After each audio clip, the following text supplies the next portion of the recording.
Labas, Kęstas čia, šiandien marinuoju lašišą ir jums reikės imbiero, smulkiai storkoto kartu su česnaku.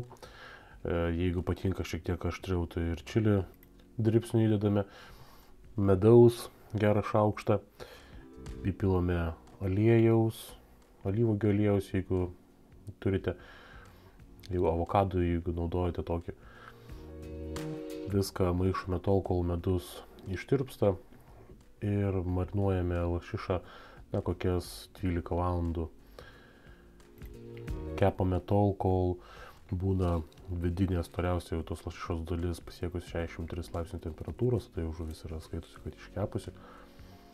Orkite, laikykite nedaugiau kaip 170 laipsnių temperatūros, nes kitaip žuvis pradės labai greitai viršutinė dalis pasitengti tokiais kaip puta balta. Ačiū, kad žiūrėjote ir tikiuosi toksai receptas jums bus skanus. Viso.